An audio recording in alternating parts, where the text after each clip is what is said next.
Jeffrey Epstein. ये नाम सुनते ही दिमाग में अपराध, स्कैंडल्स और एक रहस्यमयी मौत की तस्वीरें आती हैं। लेकिन आज हम उसके अंत की नहीं, बल्कि उसकी शुरुआत की बात करेंगे। ये एक ऐसी पहेली है जिसकी कहानी एक बहुत ही बुनियादी सवाल से शुरू होती है। तो सवाल यही है, कैसे एक कॉलेज ड्रॉप आउट जिसके पास कोई डिग्री नहीं थी, वो एक प्राइवेट आइलैंड का मालिक कैसे बन गया और दुनिया के सबसे ताकतवर लोगों के साथ उठता बैठता कैसे था? उसकी मामूली शुरुआत और उसके अंजाम के बीच जो ये फासला है ना, वही तो असली पहेली है और आज हम इसी को सुलझाने की कोशिश करेंगे।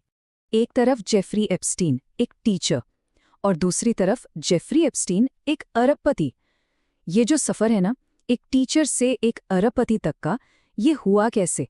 बस यही वो कहानी है जिसकी एक एक परत आज हम खोलने वाले हैं। तो चलिए शुरू करते हैं। कहानी का पहला हिस्सा, उसकी एक टीचर के तौर पर शुरू हुई अनोखी चढ़ाई। ये वो दौर था जब उसने एक ऐसा कदम उठाया जिसने उसे सीधा अमीर और पावरफुल लोगों के बीच लाकर खड़ा कर दिया। और यहाँ से कहानी में एक अजीब मोड़ आता है। साल था 1974। सिर्फ 21 साल का एक लड़का, जिसके पास कॉलेज की डिग्री तक नहीं थी, उसे मैनहट्टन के सबसे इलीट, सबसे प्रेस्टीजियस स्कूल डाल्टन स्कूल में फिजिक्स और मैथ्स पढ़ाने की जॉब मिल जाती है। सोच सकते हैं? देखिए, एप्स्टीन के लिए डाल्टन स्कूल सिर्फ एक क्लासरूम नहीं था। उसने इसे एक मौके की तरह देखा। उसने पेरेंट टीचर मीटिंग्स को नेटवर्किंग इवेंट्स बना दिया। पावरफुल पेरेंट्स से मिलना, उनसे बातें करना, और इसी तरह उसने अपना पहला बड़ा कनेक्शन बनाया बेयर स्टर्न्स के सीईओ एलन ग्रीनबर्ग से। लेकिन सब कुछ ठीक नहीं था। 1976 में उसे डाल्टन से निकाल दिया गया। वजह? खराब परफॉर्मेंस। पर असल में उस पर फीमेल स्टूडेंट्स के साथ गलत बर्ताव के आरोप लगे थे। ये उसके शिकारी बर्ताव का पहला संकेत था और एक पैटर्न की शुरुआत कि वो पकड़ा जाता, नतीजों का सामना करता, लेकिन फिर भी हमेशा अपने पैरों पर खड़ा हो जाता। और देखिए, ये पैटर्न तुरंत दोहराया गया। स्कूल से निकाले जाने के बाद बिना किसी डिग्री, बिना किसी क्वालिफिकेशन के उसे सीधा बेयर स्टर्न्स में नौकरी मिल गई, वॉल स्ट्रीट की सबसे बड़ी फर्म्स में से एक।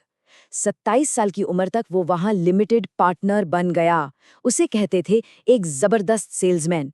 उसकी बातों में ऐसा जादू था कि उसने बड़ी बड़ी आईवी लीग डिग्री वालों को भी पीछे छोड़ दिया। उसने अपनी इमेज बनाना भी बहुत जल्दी सीख लिया। मीडिया को कैसे इस्तेमाल करना है। 1980 में कॉस्मोपॉलिटन मैगजीन ने उसे बैचलर ऑफ द मंथ चुना। आर्टिकल में लिखा था, ये सिर्फ उन लोगों से बात करता है जो साल में $1 मिलियन से ज्यादा कमाते हैं।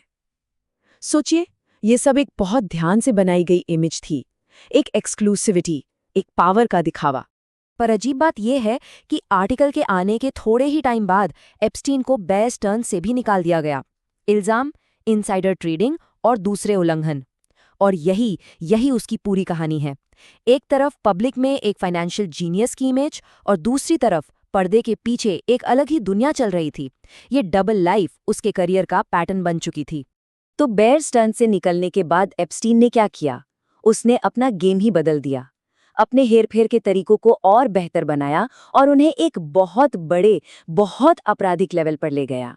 उसका एक सेट फॉर्मूला था, एक मेथड। स्टेप 1, पावरफुल लोगों को टारगेट करो। स्टेप 2, उनकी कोई कमजोरी ढूंढो। स्टेप 3, उनके लिए इतने जरूरी बन जाओ कि वो तुम्हारे बिना काम ना कर पाएं। और आखिरी स्टेप 4, उसी भरोसे का फायदा उठाकर पैसा कमाओ। सिंपल।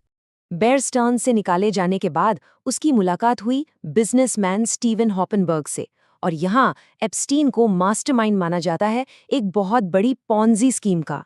ऐसा कहते हैं कि उसी ने हॉपनबर्ग को इस फ्रॉड स्कीम में शामिल होने के लिए मनाया था। ये पॉन्जी स्कीम कितनी बड़ी थी, क्या आप अंदाजा लगा सकते हैं? पूरे 45 करोड़ डॉलर की, $450 मिलियन। ये नंबर बताता है कि उसके फाइनेंशियल क्राइम्स का स्केल कितना बड़ा हो चुका था। और यहाँ फिर से वही पैटर्न। 1989 में कंपनी के ढहने से ठीक पहले एप्स्टीन वहां से निकल गया। उस पर कोई ऑफिशियल चार्ज नहीं लगा, कोई लीगल एक्शन नहीं हुआ। उसने अपना पैसा बनाया और सेफ निकल गया, हमेशा एक कदम आगे। अब आते हैं उसके उदय के सबसे क्रिटिकल फेज पर, उसके पावर सर्कल पर। ये वो दौर था जहां उसने ऐसे कनेक्शंस बनाए जिन्होंने उसे वैधता दी, अनलिमिटेड पैसा दिया, और सबसे जरूरी, असली ताकत दी।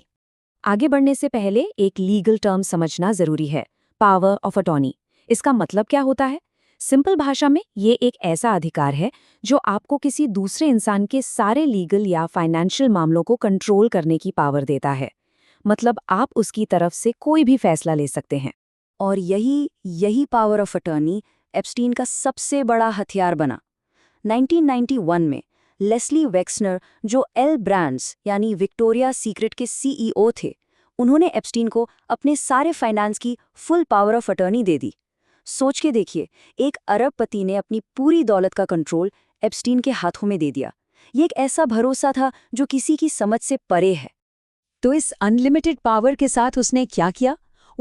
उसने वेक्सनर के नाम पर चेक साइन किए, स्टाफ को हायर और फायर किया, प्रॉपर्टीज बेच दी, और सबसे बुरा, उसने विक्टोरिया सीक्रेट के टैलेंट स्काउट होने का झूठा नाटक किया ताकि वो यंग लड़कियों को अपने जाल में फंसा सके। और अंदाजा लगाया जाता है कि इस सब के बीच उसने वेक्सनर के लगभग $20 करोड़ भी चुरा लिए। और फिर एंट्री होती है गिस्लेन मैक्सवेल की। 1991 में उसके मीडिया मुगल पिता रॉबर्ट मैक्सवेल की एकदम अचानक बहुत ही रहस्यमयी तरीके से मौत हो जाती है। गिस्लेन अपने पिता के फ्रॉड की वजह से बहुत बड़े कर्ज में डूब जाती है। ऐसे में एप्स्टीन उसकी मदद करता है और बदले में गिस्लेन उसे अपने एलीट इंटरनेशनल सर्कल से मिलवाती है। यही वो कनेक्शन था जिसने एप्स्टीन के लिए दुनिया भर के पावरफुल दरवाजे खोल दिए। इसी दौरान 90 के दशक में वो डोनाल्ड ट्रंप से भी मिला और उनकी फाइनेंशियल प्रॉब्लम्स में मदद की। तो अब तक पैसा आ चुका था, पावर आ चुकी थी, कनेक्शंस बन चुके थे। कहानी अब अपने फाइनल स्टेज पर आती है, जहां उसने अपनी सारी गलत कमाई को एक जगह इकट्ठा किया और अपने अपराधों के लिए एक आइलैंड ही खरीद लिया। तो इन सालों के हेर फेर का नतीजा क्या था? एक बहुत बड़ी दौलत। वेक्सनर से $20 करोड़, लियोन ब्लैक जो अपोलो ग्लोबल के फाउंडर हैं उनसे $17 करोड़, और पॉन्जी स्कीम से कमाए गए $45 करोड़। ये पैसा बहता आ रहा था। और इस सारे पैसे का नतीजा 1998 में एप्स्टीन ने यूएस वर्जिन आइलैंड्स में एक प्राइवेट आइलैंड खरीद लिया, लिटिल सेंट जेम्स, सिर्फ $80 लाख में। एक थ्योरी ये भी है कि ये आइलैंड दरअसल वैक्सनर के पैसों से खरीदा गया था, जिसे एप्स्टीन ने पावर ऑफ अटॉर्नी का इस्तेमाल करके अपने नाम कर लिया। एप्स्टीन के आसपास इतने राज थे, इतनी मिस्ट्री थी कि एक अजीब सा कॉन्स्पिरेसी थ्योरी भी सामने आया कि क्या एप्स्टीन ही बिटकॉइन का सीक्रेट फाउंडर सातोशी नाकामोटो था। अब इसका कोई सॉलिड सबूत तो नहीं है, लेकिन एप्स्टीन ने खुद ये दावा किया था कि वो बिटकॉइन के फाउंडर्स को जानता है। ये बात उसकी पहुंच कितनी गहरी थी, इस पर और भी सवाल खड़े करती है। तो आखिर में ये कहानी क्या बताती है? ये दिखाती है कि कैसे दौलत का एक पूरा साम्राज्य असल में दुर्व्यवहार के एक साम्राज्य की नींव पर खड़ा किया गया था। और ये समझना कि ये सब शुरू कैसे हुआ, हमें याद दिलाता है कि पावर और पैसे के पर्दे के पीछे कितनी भयानक सच्चाइयाँ छिपी हो सकती हैं।